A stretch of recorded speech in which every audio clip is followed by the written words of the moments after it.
जरी आपल्या 87 ओव्या झाल्या असल्या, ऐकायला येते तिथपर्यंत आपण जरी गेलो असलो तरी मला असं वाटतं की बरेच मध्ये गॅप पडले. तर एक थोडंसं आपण रिवाईज करूया, कारण हा 9वा अध्याय अतिशय महत्त्वाचा आहे आणि जरा सुरुवातीपासून एकदा पाहू, नाहीतर मग मध्येच कसं सांगायचं असं वाटतं.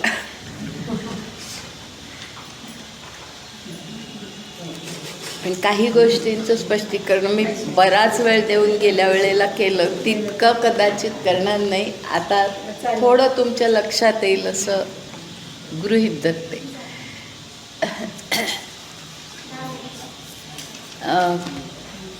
हा जो 9वा अध्याय हा तुम्हाला मी आधीच एकदा उल्लेख केलेला आहे या गोष्टीचा, की 7व्या अध्यायापासून ह्या गीतेमध्ये आणि ज्ञानेश्वरीमध्ये ईश्वराचं स्वरूप आणि आपला म्हणजे ह्या विश्वाचा ईश्वराशी असणारा संबंध, ह्या अशा सर्व गोष्टींचा आणि त्या आधारे भक्ती, ह्या गोष्टींचा उल्लेख ह्या सगळ्या 7 ते 12चा काही थोडा पहिला भाग असा हा भक्तियोग ज्याला म्हणतात अशा प्रकारचा हा अध्याय आहे. म्हणजे हे सगळे अध्याय आहेत. यामध्ये ह्या 9व्या अध्यायाचं महत्त्व काय ते मी गेल्या वेळेला सांगितलं होतं. त्याची आता पुन्हा काही मी ते सगळं सांगत नाही. पण ज्ञानदेवांच्या दृष्टीने सुद्धा ह्या 9व्या अध्यायाला इतकं महत्त्व त्यांच्या मनामध्ये, म्हणजे 9व्या अध्यायाबद्दलचे इतकं काही एक प्रेम होतं की असा उल्लेख केला जातो की त्यांनी ज्या वेळेला संजीवन समाधीत घेतली त्यावेळेला त्यांच्यासमोर गीता त्यांनी ठेवलेली होती आणि ती गीता उघडलेली होती आणि 9वा अध्याय त्यांच्यासमोर होता. म्हणजे त्यावरूनही लक्षात येतं की त्यांना हा अत्यंत प्रिय आहे. एवढंच नाही तर जे काही ह्या अध्यायामध्ये ज्या प्रकारे त्यांनी पुढे म्हणजे पहिलं थोडंसं आपल्याला जरा असं समजायला कठीण जरी वाटलं तरी एकूण समान आपण अध्याय समजवून घेत गेलो की पुढे असं लक्षात येतं की ज्ञानदेवांची जी काही एक प्रतिभा म्हणतो ती प्रतिभा इतकी ह्या अध्यायाचा म्हणजे गीतेच्या या अध्यायाचं रूपांतर त्यांना ज्या प्रकारे करायचं होतं ते करताना ती प्रतिभा इतकी काही अशी फुललेली होती. तर त्या अर्थी त्यांना त्या अशा अनेक गोष्टीवरून दिसतं की त्यांना अध्याय अत्यंत महत्त्वाचा वाटत होता. आणि त्याचं सगळी कारणं किंवा हे पाहण्याची गरज नाही, परंतु एक अत्यंत महत्त्वाचं कारण असं की भक्ती ही ईश्वराप्रत जाण्याला अत्यंत महत्त्वाचा मार्ग आहे. ही ज्ञानदेवांची अगदी मनापासूनची भावना होती की भक्तीने आपण ईश्वरापर्यंत पोचू शकतो आणि कोणीही पोचू शकतं. हे विशेष त्यांना या अध्यायामध्ये सांगायचं होतं, कारण आपल्या समाजामध्ये असं झालेलं होतं की वेदांपासून अशी एक परंपरा निर्माण झाली होती की जे उच्च प्रतीचं ज्ञान आहे, आध्यात्मिक ज्ञान आहे, ते स्त्रिया, शूद्र, कनिष्ठ जाती ह्यांना दिलं जात नव्हतं. आणि म्हणजे ईश्वराप्रत तुम्ही कधी पोचूच शकणार नाही, अशा प्रकारे एक दरवाजाच बंद करून टाकल्यासारखं परिस्थिती होती. परंतु या 9व्या अध्यायामध्ये भगवंतानीच जे काही सगळं सांगितलेलं आहे किंवा या संबंध सगळ्या भक्तियोगामध्ये जे काही सांगितलेलं आहे त्यानुसार भक्ती हा इतका महत्त्वाचा असा एक मार्ग आहे की जो तुम्हाला ईश्वराशी युक्त करतो.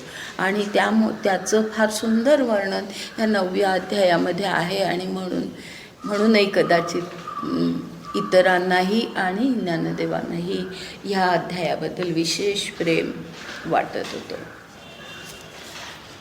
आता या अध्यायामध्ये पहिल्या काही ओव्या आहेत ज्या ठिकाणी गुरूंचा वगैरे उल्लेख केलेला आहे, तर त्याचा जो आवश्यक आहे तेवढा उल्लेख मी गेल्या वेळेला केला होता. पुढे आता पहिल्या श्लोकांपासून म्हणजे गीतेचा पहिला श्लोक आणि त्यानंतरच्या ओव्या इथपासूनचा जो भाग पाहिला तर त्यातल्या काही महत्त्वाच्या गोष्टींचा उल्लेख आपण आज करूया. की ह्या पहिल्या श्लोकानंतरच्या जर तुम्ही ओव्या पाहिल्या 34वी वगैरे, तर तिथे काय म्हटलेलं आहे ना, तरी अर्जुना हे बीज पुढं ती सांगिजेल तुझं, जे हे अंतःकरणीचे गुज जीवाची आहे. म्हणजे त्याला बीजही म्हटलेलं आहे आणि जीवाच्या अंतःकरणाचं गुज म्हणजे असे 2 प्रकारे उल्लेख केलेले आहे. की बीज अशा अर्थी की बीज म्हणजे पुढे अंकुर फुटतो आणि पुढे वृक्ष निर्माण होतो, तर त्या बीज महत्त्वाचं असतं. तर त्या दृष्टीने हे मी तुला आत्ता जे काही सांगणार आहे हे बीज आहे हे तू लक्षात घे. आणि दुसरं म्हणजे अंतःकरणीचे गुज म्हणजे माझ्या जीवाभावाचं जे काही एक गुज म्हणजे गुह्य काहीतरी रहस्य माझ्या आतमध्ये. रहस्याचा अर्थ आजकाल जो रहस्याचा अर्थ घेतला जातो तो घेऊ नका. गुपित किंवा म्हणजे जी गोष्ट अशी सर्वसाधारण लोकांपर्यंत पोचलेली नसते, अशा प्रकारे जी माझ्या अंतःकरणामध्ये आहे असं जे गुज आहे ते मी तुला सांगणार आहे असं म्हटलेलं आहे. आणि आता हे जे आहे ना, हा गुज हा जो शब्द किंवा गुह्य हा जो शब्द आहे हा आपल्याला ह्याच्या पुढे अनेक ठिकाणी पुढे आपल्याला दिसणार आहे गीतेमध्ये आणि ज्ञानेश्वरीमध्ये. की हे मी तुला गुह्य ज्ञान देतो आहे, हे मी तुला गुह्यतर ज्ञान देतो आहे, हे मी तुला गुह्यतम ज्ञान देतो आहे. अशा प्रकारे गुह्य या शब्दाचा उल्लेख त्यांनी केलेला आहे. तर त्या संदर्भामध्ये आपल्या मनामध्ये येतं की हे का असं सारखं सारखं गुह्य असं का म्हणतात. तर तेही आपल्याला मनामध्ये स्पष्ट असावी ही कल्पना म्हणून थोडासा उल्लेख करते. की आपली एक सांस्कृतिक परंपरा वैदिक काळापासून अशी होती. अगदी वेद जरी आपण पाहिले तरी वेद काय उपनिषद काय ह्या त्या काळापासून म्हणजे या वेद आणि उपनिषदांच्या काळाला वैदिक काळ असं म्हणतात. ह्या काळापासून आपली अशी एक परंपरा आपल्या संस्कृतीमध्ये निर्माण झालेली होती की अगदी उच्च प्रतीचं जे ज्ञान असतं, मुख्यतः आध्यात्मिक जे ज्ञान असतं ते सगळ्या लोकांना द्यायचं नाही, सगळ्या लोकांना द्यायचं नाही असं. म्हणजे त्याला कोणाला हीन असं म्हटलेलं नाही, पण सगळ्या लोकांना ते द्यायचं नाही ही एक परंपरा होती. आणि त्याचं कारण वेदांमध्ये स्पष्ट आहे, त्याला कारण दिलेलं आहे. म्हणजे असं काही केवळ काही लोकांना वंचित केलं असं नाही, त्याला कारण दिलेलं आहे. आणि ज्या कारणाचा थोडाफार उल्लेख या ठिकाणी ज्ञानेश्वरीतही पुढे आलेला आहे की जो आपण पाहणार आहोत नंतर. की त्या गुह्य हे ठेवणं ही जी एक परंपरा निर्माण झाली ह्याचं कारण असं की अगदी पूर्वीचा आपला काळ, वैदिक काळ आपण जर लक्षात घेतला तर त्या काळामध्ये आर्य आणि अनार्य असा आपल्याला अनेक ठिकाणी उल्लेख, वेदांमध्ये सुद्धा आपल्याला हा उल्लेख आढळतो की एखादा यज्ञ जर अनार्य राजाने केला तर तो कसा करायचा आणि आर्य राजाने केला तर तो कसा करायचा, त्याची अगदी सविस्तर माहिती वेदांमध्ये आहे. आणि हे मी स्वतः वाचलेलं आहे म्हणून मी सांगते की मी एक रिसर्च पेपर ह्याच्यावरती लिहिला होता आणि त्यावेळेला मी हे वाचलेलं आहे की त्या इतकं खोल ह्याच्यामध्ये गेलेलं होतं की आर्य आणि अनार्य हा भेद होता. आता तो भेद कोणाला हीन लेखण्यासाठी नव्हता, हे पहिलं आपण लक्षात घेतलं पाहिजे. म्हणून तर हा जो विषय आता माझ्या ह्या पुढच्या व्याख्यानांचा असणार आहे त्याच्यामध्ये हा मुद्दा येणार आहे की हे सगळं जे आपलं ज्ञान आहे ते अशा प्रकारचं होतं, उच्च प्रतीचं होतं की सर्वसामान्य लोकांना समजणंच कठीण होतं. आणि मग त्यांना न समजता काहीतरी चुकीच्याच गोष्टी त्यांनी करणं आणि त्यातून काहीतरी चुकीच्या परंपरा निर्माण होणं ही शक्यता जास्त होती. अर्थात याचा अर्थ असा नाही की अनार्यांनी उच्च अवस्थेला जाऊ नये असा बिलकुल वैदिक वाङ्मयामध्ये उल्लेख नाही आहे. त्यांचीही प्रगती कालांतराने होईल आणि मग ते ह्या अवस्थेला पोचतील की जिथे त्यांना असं उच्च ज्ञान देता येईल, अशा प्रकारचा उल्लेख वेदांमध्ये आहे. तर त्यामुळे ह्याचा आपण असा चुकीचा अर्थ घ्यायचा नाही की वैदिक काळापासून आपल्या समाजामध्ये विषमता होती, असं नाही. विषमता अशा स्वरूपामध्ये होती की काही माणसंच अशी आहेत की या ठिकाणी आता पुढे आपण जाऊ त्या वेळेला लक्षात येईल की तिथे असं म्हटलेलं आहे, तुम्हाला आठवत असेल पहा की काही माणसं अश्रद्धच असतात असा उल्लेख आहे. आणि त्यांना अशी ही जी अश्रद्ध माणसं असतात त्यांना ज्याप्रमाणे उदाहरणं दिली आहेत त्यांनी, वाचीन मी नंतर ते, पण त्या उदाहरणं अशी दिली आहेत ज्ञानदेवांनी की गाईच्या आचळामध्ये इतकं मधुर दूध असतं पण ते न पिता गोचिड अशुद्ध रक्तच पिते.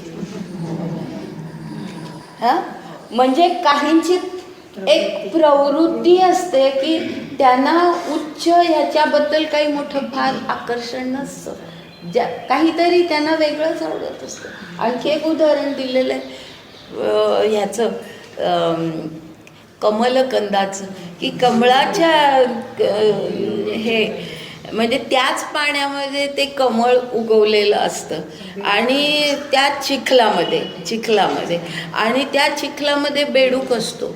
तो बेडूक त्या चिखलामध्येच राहतो पण त्याला असं वाटत नाही की त्या कमळामध्ये जे काही मधुर पराग आहेत ते आपण सेवन करावे असं त्याला वाटत नाही. पण दुरून येऊन एखादा भुंगा मात्र ते सेवन करतो. म्हणजे दुरून येऊन हा जो प्रकार आहे ना की ज्यांना त्याबद्दल आस्था आहे तो माणूस उच्च ज्ञान कधी सोडणारच नाही आणि वाटेल त्या मार्गाला कधी तो जाणारच नाही. तर पण असं समाजामध्ये असतं. ही वस्तुस्थिती लक्षात घेऊन हा फरक केलेला आहे की हे गुह्य का ठेवायचं, तर सर्वसामान्य माणसांना जर कळण्यामध्ये जर काही अडथळा निर्माण झाला, त्यांना कळलं नाही. आणि वेदांमध्ये जर आपण ज्यांनी मी काय वेदांचा खूप अभ्यास केला नाही पण अलीकडे ह्या काही कारणामुळे थोडंफार त्यावरचं अरविंदांचं लेखन जे आहे ते थोडं वाचलेलं आहे आणि त्यावरून असं दिसतं की वेदांमध्ये असं म्हणजे सगळ्या माणसांची उत्क्रांती व्हावी हा विचार वेदांमध्ये निश्चित आहे. मग ते अनार्य आहेत का आर्य आहेत हा भाग नंतरचा आहे. ते अनार्य कधीतरी वरच्या दर्जाला येतील आणि मग त्यांना सद्बुद्धी निर्माण होईल आणि उच्च प्रतीचं ज्ञान ते घेतील. अशा प्रकारचे विचार वेदांमध्ये अगदी स्पष्टपणे आहेत. तर त्यामुळे वेदांबद्दलसुद्धा चुकीच्या आपण कल्पना करायच्या नाहीत.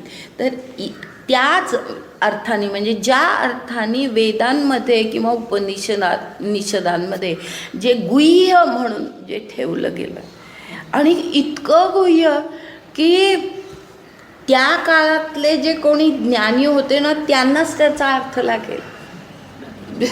म्हणजे आजसुद्धा अनेकांना त्याचा अर्थ लागत नाही की इथे नक्की काय म्हणायचं आहे हे कळत नाही, इतकं ते गुह्य राहिलं. अगदी प्रतिकात्मक काहीतरी फक्त उल्लेख केलेले आहेत वेदांच्या काही ऋचांमध्ये की ज्याचा अर्थ तुम्ही कुठलाही घेऊ शकता आणि अगदी चुकीचाही घेऊ शकता. तर पण ज्यांना त्या तशी बुद्धिमत्ता आहे, ज्यांना त्या प्रकारचं ज्ञान अवगत झालेलं आहे, जे आणि आपल्या कल्पनेनुसार तुमच्या लक्षात असेल की आत्म्याची उन्नती होत असते. तर जे आत्मे उन्नत अशा अवस्थेला पोचलेले आहेत ते आपोआपच ते ज्ञान ग्रहण करू शकतात. तर आपण आपली आत्मोन्नती करत करत करत ते ज्ञान आपण नंतर प्राप्त करू शकतो, ही कल्पना त्यामध्ये आहे. पण म्हणून ह्या कल्पनेच्या किंवा ह्या कारणासाठी काही गोष्टी गुह्य ठेवल्या गेल्या आणि तेच आपल्याला या ठिकाणी गीतेमध्ये जो आहे गुह्य गुह्यतर गुह्यतम हे जे शब्द वापरलेले आहेत ना, आणि अर्जुनाने नंतर विचारलेलं पण आहे की असं इतकं जर ते महत्त्वाचं ज्ञान आहे तर ते सगळ्या माणसांना का नाही कळलं, असा अर्जुनाचा प्रश्नही आहे. तर असं गुह्य का हे आपण लक्षात घ्यायचं आहे. तर अशा प्रकारे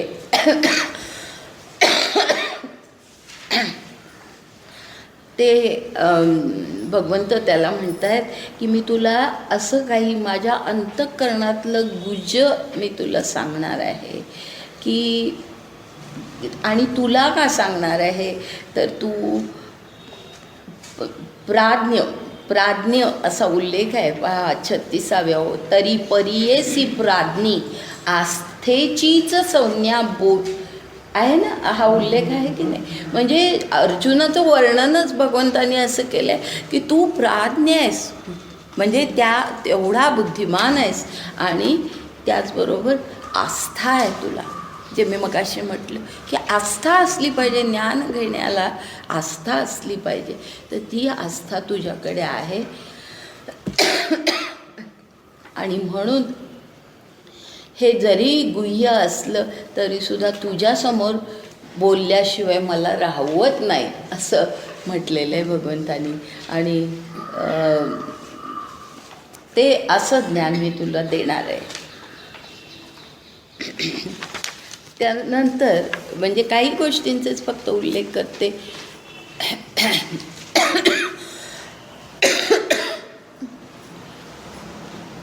ह्या ज्ञानाला जे काही ज्ञान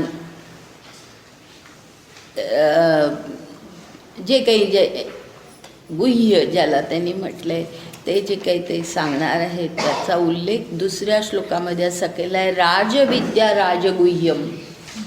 राजविद्या राजगुह्यम याचा अर्थ सगळ्या विद्यांचा राजा, सगळ्या गुह्य गोष्टींचा राजा, असा इतकं महत्त्वाचं असं आणि पवित्र आहे, उत्तम आहे अशा प्रकारचं हे ज्ञान आहे आणि ते मी तुला देणार आहे असं या दुसऱ्या श्लोकामध्ये म्हटलेलं आहे.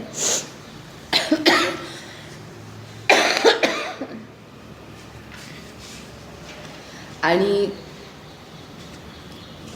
पुढे 53वी ओवी बघा. येथ जरी तू तार्किका ऐसी हन घेसी शंका ना एवढी वस्तू हे लोका उरली केवी पा. म्हणजे तू तर्कदृष्टीने विचार करशील अर्जुना कदाचित, आणि अशी शंका तुझ्या मनामध्ये येईल. कारण तर्क आपण करायला लागलो की सगळ्या शंका येतात मनामध्ये. मग तुला मनामध्ये अशी शंका येईल की इतकी ना एवढी वस्तू हे लोका उरली के विपा, म्हणजे ही सामान्य सगळ्या लोकांना ही गोष्ट इतकी जर महत्त्वाचं असं हे ज्ञान आहे तर का दिलं गेलं नाही असं तुझ्या मनामध्ये येईल. म्हणजे अर्जुनाने प्रश्न विचारलाच नाही आहे, भगवंतानीच म्हटलं की तुझ्या मनामध्ये ही शंका येऊ शकेल, तर मी तुला त्याचं उत्तर सांगतो, मी तुला त्याचं कारण सांगतो. आणि मग त्या ठिकाणी ते मगाशी मी सांगितली ती 2 उदाहरणं आहेत. पुढे पहा 3ऱ्या श्लोकाच्या नंतर. आणि हा जो 3रा श्लोक आहे, मला माहीत नाही गेल्या वेळेला मी याचा उल्लेख केला होता की नाही, पण त्यातल्या एका गोष्टीचा उल्लेख करायला पाहिजे असं मला आत्ता वाटतं आहे, की त्या श्लोकामध्ये जी सुरुवात आहे ना 3ऱ्या श्लोकाची, ती कशी आहे? अश्रद्धदाना पुरुषा धर्मस्य अस्य परंतप असं म्हटलेलं आहे. म्हणजे त्याचा अर्थ असा की परंतप हे अर्जुनाला म्हटलेलं. अर्जुना परंतपा, अरे हा जो धर्म, हे धर्म म्हणजे या ठिकाणी पुन्हा ज्ञान, हा जो धर्म, हे जे ज्ञान जे आहे त्याबद्दल अनेक पुरुष हे अश्रद्ध असतात असं म्हटलं आहे. अश्रद्ध असतात, त्यांच्या मनामध्ये ह्या ज्ञानाबद्दल श्रद्धा नसते, त्यांच्या ह्या ज्ञानाबद्दल आस्था नसते. आता या ठिकाणी एक सहज जाता जाता एक महत्त्वाची गोष्ट आपण लक्षात घ्यायची आहे, जरी तिथे ती हे नसेल सांगितलेली नसेल तरी पहा, आपण त्या गोष्टीकडे दुर्लक्ष करता कामा नये. ह्याचं कारण आपण सध्याची वस्तुस्थिती आपल्याला माहिती आहे आणि म्हणून हा जो भाग आहे तो आपल्या दृष्टीने कसा महत्त्वाचा आहे बघा. त्या ठिकाणी धर्मस्य अस्य असं म्हटले, म्हणजे मी जे ज्ञान देतो आहे असं म्हटलेलं आहे. त्या ज्ञानाबद्दल, त्या धर्माबद्दल अश्रद्ध अनेक लोक असतात. अश्रद्ध अनेक लोक, त्या ज्ञानाबद्दल त्यांना श्रद्धा नसते असं म्हटलेलं आहे. इथे एक फार महत्त्वाची गोष्ट लक्षात घ्यायची की भगवंताने असं म्हटलेलं नाही की माझ्याबद्दल लोकांना श्रद्धा नसते, असं म्हटलेलं नाही. मी जे ज्ञान देतोय, मी जे धर्म सांगतोय त्याबद्दल लोकांना श्रद्धा नसते असं म्हटले. हा फार महत्त्वाचा फरक आहे आजच्या वस्तुस्थितीमध्ये.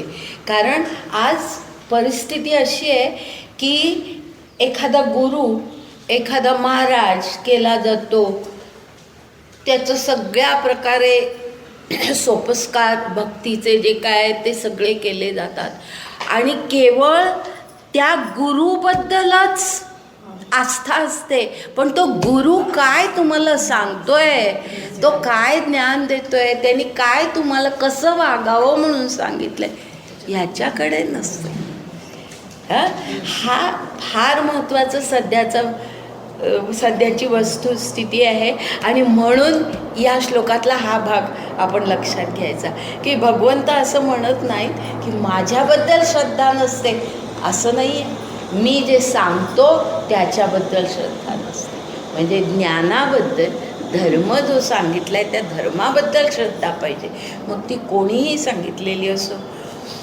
एखादं लहान मूलसुद्धा आपल्याला खूप सुंदर काहीतरी शिकवून जातं, त्या मुलाची उपासना करायला पाहिजे असं नाही, पण त्यातून आपण जे काही शिकतो ते मात्र कायम आपण ठेवायचं असतं. तर आणि ही जी सध्या गुरुपूजा, ह्याला जे काही एक खूपच महत्त्व प्राप्त झालेलं आहे, व्यक्तिमहात्म्य. आणि व्यक्तिमहात्म्य म्हणजे मग ते देवच, त्याला ते देवच मानायचं. आता म्हणजे हे समाजामध्ये आज नव्हे, अनेक काळ चालत आलेलं आहे. आता गौतम बुद्धाचा जर धर्म आपण पाहिला तर गौतम बुद्धांनी ईश्वर मानलेला नाही आहे. ईश्वर ही कल्पना त्याला मान्य नाही आहे. पण पुढे लोकांनी काय केलं, गौतम बुद्धालाच देव करून टाकलं. बरोबर आहे, गौतम बुद्धच देव झाला. हा म्हणजे आपण तेच झालेलं. हा सगळीकडे गरिबांची सेवा केली त्याच्याकडे कोणी लक्षच नाही. म्हणजे तो विचारच राहिलेला नाही. फक्त मोठमोठ्या पैसा खर्च करून खूप मोठ्या मिरवणुकी काढायच्या आणि हे करायचं आणि त्याच्यातच पैसा घालवायचा. आता म्हणजे सॉरी, मला हे करू नका, म्हणजे मला मिसअंडरस्टँड करू नका. आता कुठल्याही प्रकारचा रोष या वारकरी संप्रदायाबद्दल वगैरे मुळीच नाही. मला अत्यंत आस्था आहे, कारण तो निर्माण कसा झाला, तो किती काळ अस्तित्वात आहे, सगळं वाचन मी केलेलं आहे. परंतु आज जे काही स्वरूप निर्माण झालं आहे, हे जे काही सगळं केलं जातं आहे त्याच्यामध्ये ज्ञानेश्वर किंवा तुकाराम ह्यांनी जे काही आपल्याला सांगितलं ते फक्त कदाचित चालीमध्ये म्हणणं, अभंग म्हणत जायचं. अरे पण त्यातलं जे काही तत्त्व आहे ते आपल्या आचरणात आणणं हे जास्त महत्त्वाचं आहे. हे कुठे राहिलेलंच नाही. फक्त अशी म्हणजे कुठेतरी त्या ज्ञानेश्वरांना दुःख होत असेल की काय हे चाललं आहे, की हे मला अपेक्षित नव्हतं. त्याही काळामध्ये वारी जात असे, त्याही काळामध्ये या दिंड्या जात असत, पण त्याचं स्वरूप फार वेगळं होतं. आणि त्या काळामध्ये ज्ञानेश्वर तुकारामांच्या काळामध्ये त्यांच्या विचारांचा प्रभाव लोकांवरती होता. आज ते विचार वगैरे सगळं बाजूलाच झालं आहे. वारीला आम्ही गेलो हे खूप म्हणजे लागलं पुण्य, सगळं आपल्या पदरी आलं. माझी म्हणजे अजिबात हे करू नका, अत्यंत सुशिक्षित आणि अत्यंत बुद्धिवान लोकसुद्धा, इरावती कर्वे माझ्या आदर्श आहेत, खरंच सांगते. आणि इरावती कर्वे विठ्ठलाला माय बॉयफ्रेंड असं त्यांनी लेख लिहिलेला आहे त्याच्यावरती, माझा बॉयफ्रेंड म्हणून. आणि त्या वारीला जात असत. तर त्यामुळे माझा वारीवरती किंवा वारकऱ्यांवरती मला कुठल्याही प्रकारे टीका करायची नाही आहे. पण जी प्रवृत्ती समाजामध्ये वाढत चालली आहे आणि मग त्या प्रवृत्तीला सरकारसुद्धा खतपाणी घालते. हे आपल्याला माहिती आहे की ह्याला पैसे दे, त्याला पैसे दे. हां, व्यवसाय झालेला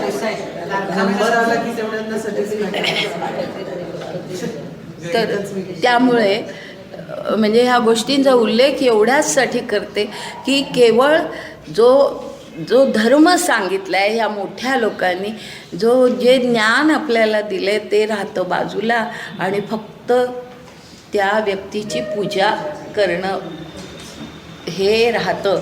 आणि म्हणून हा उल्लेख जो आहे ना तो महत्त्वाचा आहे. अश्रद्धधाना हा पुरुषा धर्मस्य अस्य परंतप. म्हणजे या धर्मावरती अश्रद्धा असलेले पुरुष असतात असं म्हटलं आहे. माझ्यावरती अश्रद्धा असलेले पुरुष असतात असं म्हटलेलं नाही आहे. आणि मग ती त्यांनी उदाहरणं दिली आहेत की जी मगाशी मी सांगितली की पाहे पा दूध पवित्र आणि गोड, पासी त्वचेची पदराड, परिते अवेरुनी गोचिड, अशुद्ध कायने घेती का कमलकंदा आणि दरदुरी. दरदुरी म्हणजे बेडू. नांदणूक एकेची घरी त्याच चिखलामध्ये असतात. परी परागू सेवी जे भ्रमरी, जवळीला चिखलूची उरे. म्हणजे जवळ असलेला बेडूक चिखलातच राहतो, दुरून येऊन भ्रमर मात्र पराग सेवन करतो. तर हे जे आहे, तर म्हणून आस्था, त्या ज्ञानाबद्दल, त्या धर्माबद्दलची आस्था, श्रद्धा ही आवश्यक असते आणि ती ज्ञानाबद्दलची असते, हे आपण लक्षात घ्यायचं आहे. पुढे 60वी ओवी आहे, तैसा हृदयामध्ये मी रामू असता सर्व सुखाचा आरामू की भ्रांतासी कामो विषयावरी. म्हणजे मी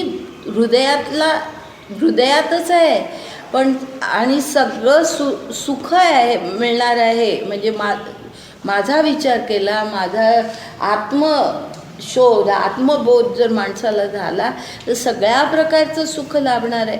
पण भ्रांतासी कामू विषयावरी, म्हणजे भ्रांत म्हणजे ज्याला नीट कळलेलंच नाही आहे, भ्रांत आहे तो, नीट कुठलीच गोष्ट नीट कळलेली नाही, तर त्याला कामू त्याची फक्त विषय निराळे इंद्रियांचे विषय त्याचा उपभोग घेणं हीच त्यांची इच्छा असते. बहु मृगजळ देखोनी डोळा थुंकीजे अमृताचा गिळिता गळाळा तोडीला परिसू बांधिला गळा शुक्ती काला भे. म्हणजे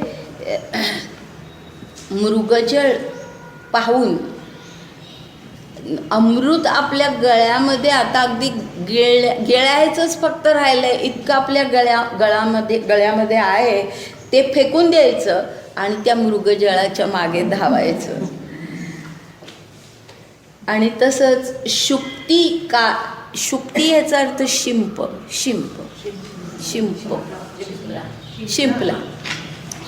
किंवा शिंप, की ज्याच्यामध्ये मोती सापडेल अशी कल्पना. तर शुक्ती म्हणजे तो हा शिंपला दिसला म्हणून परीस गळ्यामध्ये बांधला आहे, तो टाकून द्यायचा आणि त्या ह्याच्या मागे धावायचं.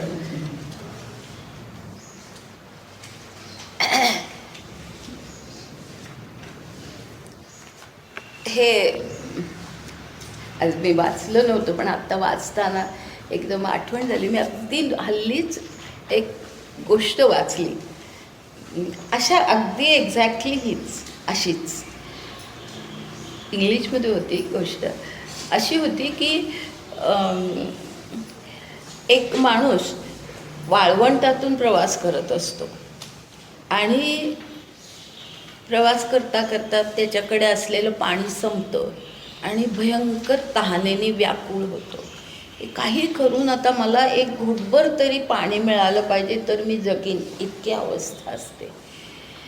तर शेवटी कुठेच पाणी नाही, तर देवाला म्हणतो की काय मी काय असं आयुष्यामध्ये वाईट केलं, मला एक घोटभर पाणीसुद्धा तू देऊ शकत नाहीस, तर काय मी कशी तुझ्यावरती श्रद्धा ठेवू. तर असं म्हटल्यानंतर त्याला थोड्या वेळाने एक आवाज ऐकायला येतो आणि तो आवाज असा असतो, गो दिस वे, ह्या वाटेने जा, ह्या मार्गाने जा, असा आवाज त्याला ऐकायला येतो आणि त्या मार्गाने तो जायला लागतो. त्या मार्गाने जाता जाता एकदम त्याला पलीकडे असा झगझगाट दिसतो. खूप झगझगाट दिसल्यावर त्याला असं वाटतं नक्कीच इथे वस्ती आहे आणि दिवे दिसत आहेत हे सगळे आणि आपल्याला नक्की चांगलं पाणी इथे मिळेल. तर ह्या मार्गाने जा म्हणून उगीच आपल्याला कुठला आवाज वाटला, पण तिकडे जास्ती चांगलं आहे म्हणून तो तिकडे जायला लागतो. तिकडे जातो पुढे जातो काहीच नाही, कुठे लखलखाट नाही, दिवा नाही, वस्ती नाही, काही नाही. So it was a mirage, म्हणजे मृगजळ. आणि तो जो आवाज त्याने ऐकलेला असतो की ह्या मार्गाने जा, तो जो मार्ग दाखवलेला असतो तो ओॲसिसचा मार्ग असतो. ओॲसिस म्हणजे वाळवंटामध्ये जो पाण्याचं हे मिळतं ते, म्हणजे तिथे त्याला देव नेत असतो, पण तिथे न जाता त्या लखलखाटाकडे तो जातो, त्याला मोहित होतो आणि तिकडे जातो. म्हणजे छोटीशीच गोष्ट आहे. मला एक्झॅक्टली हे वाचताना त्या गोष्टीची आठवण झाली की हेच असतं. म्हणजे आपण काहीतरी चुकीच्या गोष्टींकडे मार्गाला जातो कुठेतरी आत आपल्याला वाटत असतं असं करावं, हे चांगलं आहे. म्हणजे जसं देवाने त्याला आवाज दिला तसं आपल्यालाही देव कुठेतरी आतमध्ये आवाज देत असतो, पण आपण ते ऐकत नाही ना. आपण त्या अशा काहीतरी गोष्टींच्या मोहामध्ये आपण पडतो. ते इथे आहे की हे सगळं परीस वगैरे हे जे सगळे उल्लेख केले ते तशाच प्रकारचे आहे. तैसी अहम ममतेची लवड सवडी मातेन पवती बापुडी म्हणून जन्ममरणाची दुथडी डाहुळी ते ठेली. म्हणजे अहम्मत म्हणजे मी आणि माझं सुख ह्याचाच विचार माणूस करत राहतो आणि मग त्यामुळे शेवटी काय होतं तर जन्ममरणाच्या चक्रामध्ये तो अडकतो.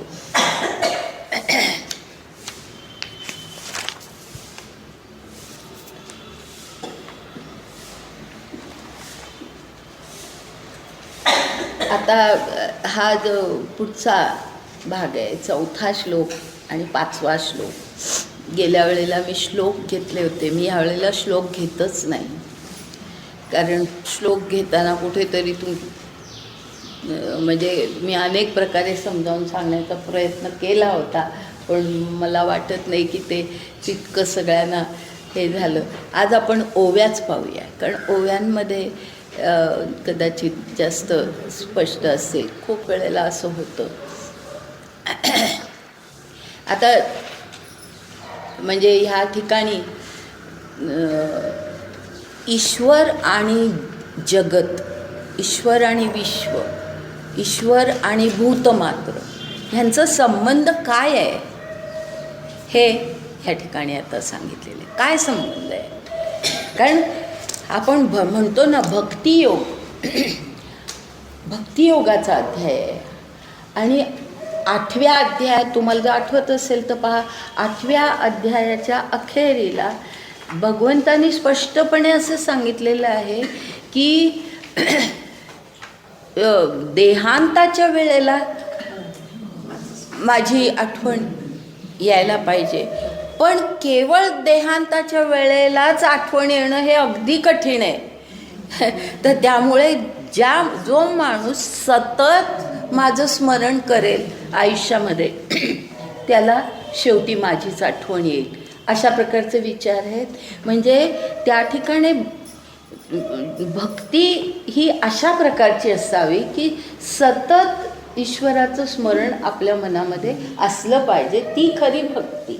हे अशा प्रकारचा उल्लेख 8व्या अध्यायाच्या अखेरीला केलेला होता.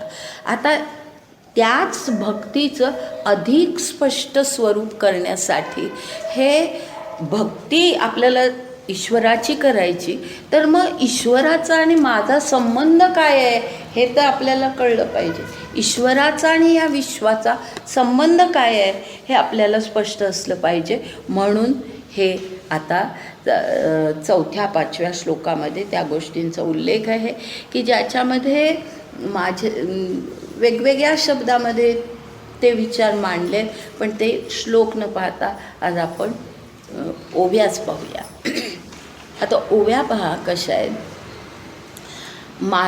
माझे या विस्तारलेपणाचेनी नावे हे जगची नोहे आघवे, जैसे दूध मुराले स्वभावे तरी तेची दही. हां, म्हणजे जसं दूध आपण हे केलं, त्याला विरजण लावलं की ते त्याचं दुधाचंच दही होतं, तसं माझे या विस्तारलेपणाचे नावे. म्हणजे हे जग म्हणजे काय आहे तर माझाच विस्तार आहे. हां, असं म्हटलेलं आहे, माझाच विस्तार आहे. जग हे विश्व दुसरं काही नाही आहे, हा माझाच विस्तार आहे. माझ्या विस्ताराला जग असं म्हटलेलं आहे.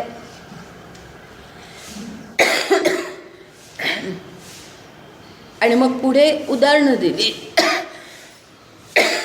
का बीजची जाहले तरू अथवा भांगारची अलंकारू, तैसा मज एकाचा विस्तारू ते हे जग. हां, जसं बीजाचा तरू होतो भांगार म्हणजे सोनं, सोन्याचा अलंकार होतो. तसाच मज एकाचा विस्तारू हे जग. सोपं आहे. हे अव्यक्तपणे थिजले, तेची मग विश्वाकारे मोठी जले. तैसे अमूर्त मूर्ती मिया विस्तारिले, त्रैलोक्य जाणे. अव्यक्तपणे थिजले म्हणजे याच्या पूर्वीच्या 8व्या अध्यायात तुम्हाला आठवत असेल आपण या गोष्टीचा उल्लेख पाहिलेला आहे की काही काळानंतर सगळं जग प्रलय होतो. त्या कधी होतो ते ब्रह्मदेवाचा दिवस रात्र हे सगळा भाग आपण पाहिलेला आहे.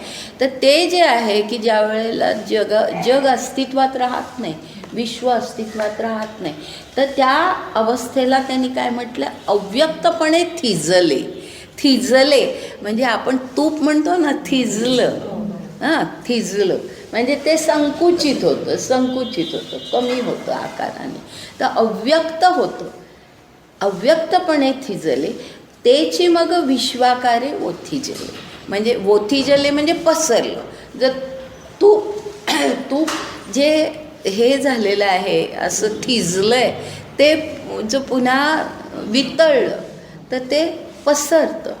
तैसे अमूर्त मूर्ती मिया विस्तारले, त्रैलोक्य जाणे. अमूर्त मूर्ती मिया विस्तारले म्हणजे स्वतःला भगवंतानी काय म्हटलं आहे, ईश्वराला काय म्हटलं आहे, अमूर्त मूर्ती. म्हणजे ह्या दोन अगदी परस्पर विरोधी कल्पना आहेत ना. अमूर्तही म्हणायचं, मूर्तही म्हणायचं. हां, तर अमूर्त मूर्ती मिया विस्तारले ह्याचा अर्थ असा की ईश्वर हा खरं ईश्वराचं स्वरूप काय, अमूर्त. अमूर्त तो काही आपल्याला दिसत नाही. हां, तो आपल्याला दिसत नाही. सूक्ष्म, सूक्ष्म ह्याचा अर्थ लहान नव्हे, सूक्ष्म ह्याचा अर्थ अमूर्त, अव्यक्त म्हणजे सूक्ष्म. आणि तेच म्हणजे हा जो मी अमूर्त आहे तोच मूर्त स्वरूपामध्ये विस्तारला जातो, तोच विस्तारला जातो. म्हणजे अमूर्त मूर्ती असे दोन विरोधी शब्द एकत्र करून त्यांनी असं दाखवलेलं आहे की अमूर्त असलेला मी मूर्त मी होतो. लक्षात आलं. म्हणजे ही अमूर्त मूर्ती ही कल्पना ना अशाही प्रकारे लक्षात घ्या की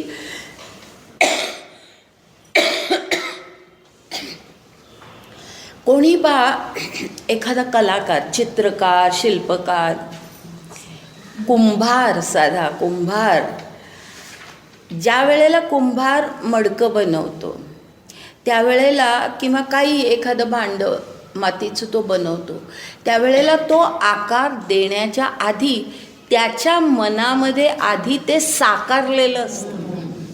बरोबर आहे ना, की आधीच त्याला कल्पना त्यांनी केलेली असते की हे कसं करायचं. चित्रकार तसंच, शिल्पकार तसंच असतं की त्यांच्या मनामध्ये ती कल्पना असते की हे असं असं दिसलं पाहिजे. म्हणजे ते खरं अमूर्त आहे, प्रत्यक्षात आलेलं नाही. बरोबर आहे. जोपर्यंत कुंभारांनी मडकं बनवलेलं नाही, जोपर्यंत शिल्पकारांनी शिल्प बनवलेलं नाही, तोपर्यंत ते अमूर्तच आहे. पण त्याच्या मनामध्ये ते मूर्त आहे. बरोबर आहे की नाही. त्याच्या मनामध्ये ते मूर्त आहे. आणि म्हणून या ठिकाणी अमूर्त मूर्ती हे दोन शब्द एकत्र घेताना ईश्वराचं स्वरूप आपल्याला आणखी कसं लक्षात येतं की ईश्वर नुसतं हे जग विस्तारलं नाही, तर हे जग साकार जे काही केलेलं आहे ती सगळी कल्पना आधी त्याच्या मनामध्ये, ईश्वराच्या मनामध्ये, जशी कुंभाराच्या मनात असते, चित्रकाराच्या मनात असते, शिल्पकाराच्या मनात असते, तसं प्रत्यक्षात त्याच्या मनामध्ये. प्रत्यक्षात जेव्हा तो साकारतो तेव्हा कदाचित तितकं ते चांगलं होणारही नाही. म्हणजे चित्र काढल्यानंतर अनेक वेळेला असं होतं की कलाकाराला असं वाटतं की अरे रे आपलं काहीतरी कमी झालं आहे, बरोबर झालेलं नाही. पण मनामध्ये ते साकारलेलं असतं.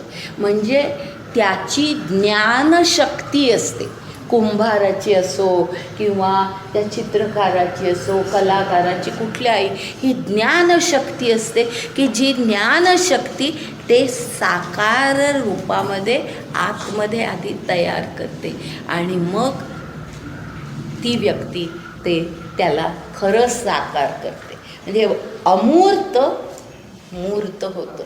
हे फार सुंदर कल्पना आहे पहा, की अमूर्त मूर्त होतं.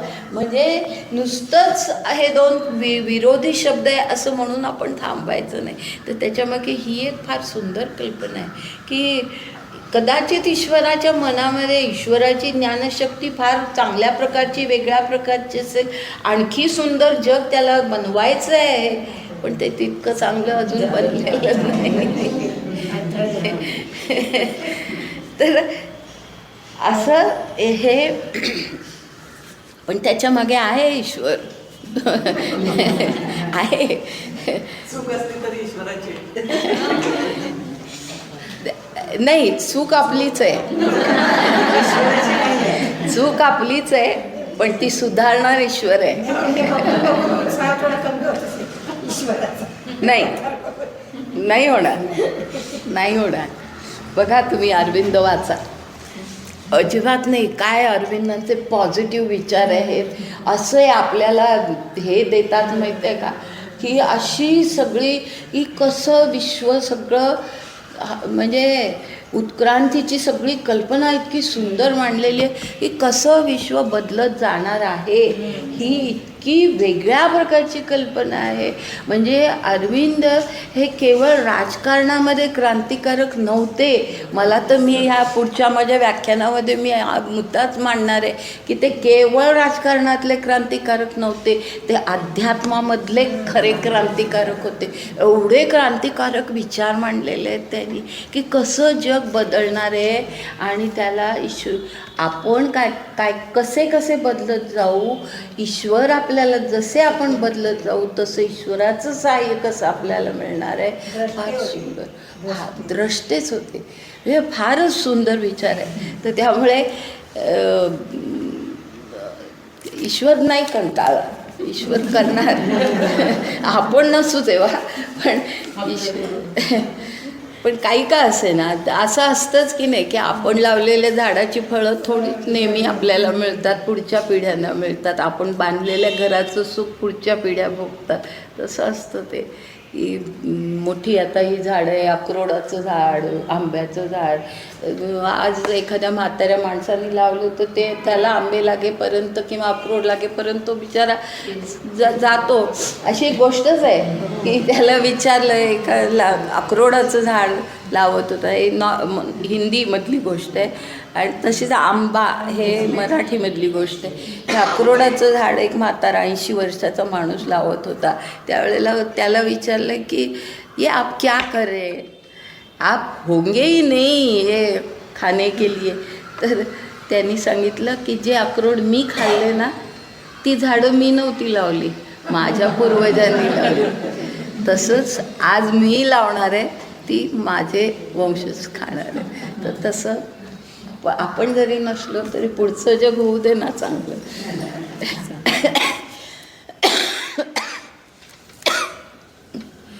काय करूया, थांबूया का?